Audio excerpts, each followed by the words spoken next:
ګرانو کتونکو الف خان شیرپو ویلفیر فاونډیشن د خپل وس مطابق د دغه بې وسه بې څوکه خلکو سره تعاون جاري ساتلی دی چې څه وس یې هغه د خلکو له ورکوي او د بجټ مطابق کار کوو.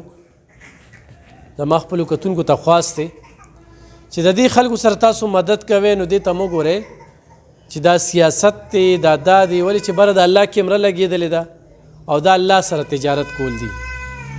زه خو به صرف دومره ووایم چې خدای دې هغې خلکو سره پېږي چې هغوی په مخ مروت باندې کار کوي یا په سیاست باندې کار کوي. زه به دله دا پیسې ولېږم او به دې به ماله قام جوړوي او دا به کوي او دا به کوي.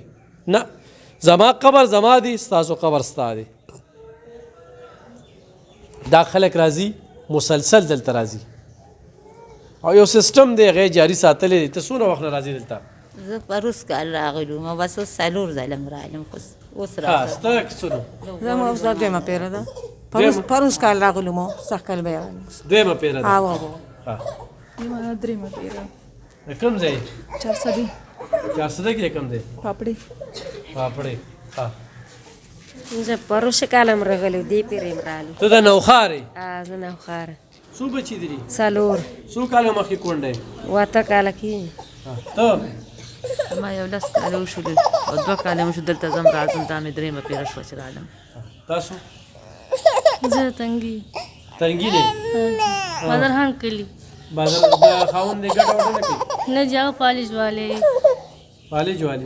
جی. ها. زما خو پلار دې میاشتو چې وفات شوی مور مې عدت کړه او دا مې دویمه پیره چې راغلم ابل اور سم راکړو او دې پیره راغلم. تاسو یې مې مالم بیزلی. ها.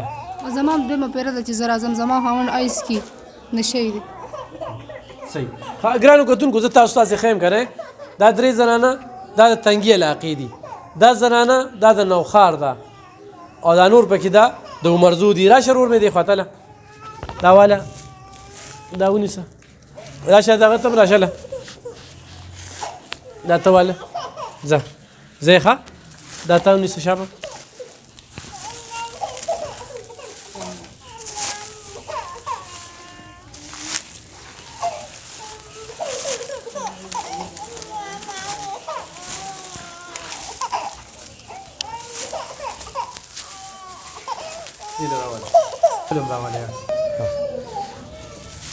دا ماله ښه. ګرانو کتونکو یوه زنانه نه ده راغلې او بیماره ده او دا به هغې له یوسې ښه او هغه دې زنانه سره دا یتیمه ماشومه ده دې سره مخکې راغلی او موږ ته ټلیفون کړو. موږ سره احساس وي چې کوم خلک ضرورتمند دي چې هغه له موږ کور ته ورسوو، هغه له موږ د پخلاس مټ باندې ورکو. نو ډېر خلک لکه دې وخت کې هر سړی ضرورتمند دی خو کونډه چې کومه ده چې د هغې د ګټې وټې څه نه وي نو هغوی له موږ نن غوړي م ورکړل او ډېر سم ورکړل. دې کې هم ډېر ضرورتمند دي او چې سم وس و هغه م ورکړل. الله دې قبول کړي. ستاسو خو مرستې را سره وي انشاءالله راتلونکي وخت کې به دوی له ډېر څه ورکوو. مننه.